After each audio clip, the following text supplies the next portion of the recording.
Assalamualaikum, wilujeng tepang deui dina pangajaran daring Basa Sunda tanggal 5 Oktober 2020. Dina kesempatan ieu urang ngabahas materi pelajaran Basa Sunda kelas 8 anu terakhir nyaeta ngeunaan artikel. Naon ari artikel? Artikel nyaeta tulisan dina wangun lancaran nu ngabahas hiji perkara. Ieu perkara teh bisa naon wae, bisa bidang pendidikan, seni budaya, kebersihan, olahraga jeung nu lainna. Di dinya aya istilah wangun lancaran. Harti lancaran nyaeta bahasa sapopoe atau bahasa nu teu kauger ku aturan. Beda jeung bahasa puisi, biasana bahasa puisi mah kauger ku aturan, matak disebut wangun ugeran. Nah, jadi artikel mah tulisan make bahasa wangun lancaran anu harti bahasa sapopoe nu teu iket ku aturan. Ciri-ciri artikel diantara nu kahiji nyaeta tujuan si artikel keur nambahan pangawruh. Pangawruh teh nyaeta kanyaho atawa pengetahuan keur nu macana. Jadi nu macana asalna teu nyaho jadi nyaho kulantaran aya bahasan dina artikel. Ciri lainna artikel nyata hasil tina panalungtikan atawa pangalaman nu nulisna. Ari panalungtikan hartina teh penelitian.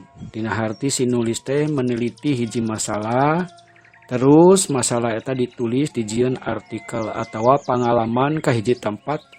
Kulantaran geus ngalami ka hiji tempat maka ditulis pangalaman eta ieu oge bisa jadi artikel. Dina artikel nyaeta bahasa nu dipake dina artikel make ragam basa biasa, lain ragam basa lemes atawa kasar. Nah, supaya bisa ngabedakeun kumaha ragam basa biasa, ragam lemes jeung kasar, misalna aya kalimat kuring dahar. Ieu biasa ragamna nu biasa sok dipake urang sapopoe. Lamun bahasa lemes contohna jadi abdi neda keur sorangan atau lamun kabatur bapa tuang. Lamun kasar biasana dipake kasato atau lamun urang keur ambek. Misalna hayam nyatuan atau hayam nyatu. Tah ieu contoh-contoh tilu ragam basa. Dina artikel nu dipake nyata ragam basa biasa, lain ragam basa lemes atawa kasar. Seterusnya ciri artikel nyata bahasan artikel kudu didukung ku data nu geus diuji bener, lain menang ngimpleng atawa tina hasil lamunan. Misalnya orang rek nulis ngeunaan Tangkuban Parahu. Lamun artikel, ia memang orang geus pernah kan Tangkuban Parahu ditulis datana sesuai jeung fakta anu katingali, matak ieu bener artikel sabab didukung ku data. Sumber data artikel aya 3, nu kahiji nyaeta sumber referensi tina buku, tina hasil maca buku ku urang kumpulkeun data-datana dijadikeun bahan referensi. Nu kadua bisa tina media lain nu bisa dipertanggungjawabkeun, misalna urang niangan di Google. Tiangan data-datana dikumpulkan jadi bahan referensi. Nu katilu, laporan langsung hasil pengalaman.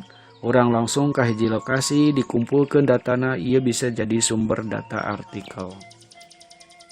Tah, sanggeus orang ngabahas ngeunaan artikel tadi, orang bisa ngabedakeun naon bedana artikel jeung karya puisi.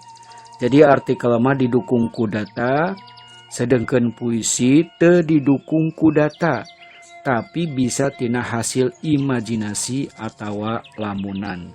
Seperti orang kamari nyieun sisindiran, ieu kan teu kudu didukung ku data tapi bari ngalamun atawa bari ngimpleng hasil imajinasina bisa hasil karya puisi dina wangun sisindiran. Sakitu rupina bahasan ngeunaan artikel. Saterusna ya pancen atawa tugas. Di antarana hiji tulis deui na buku catatan nu tadi dibahas ngeunaan artikel. Terus buka link Google Form keur evaluasi. Hatur nuhun. Wassalamualaikum warahmatullahi wabarakatuh.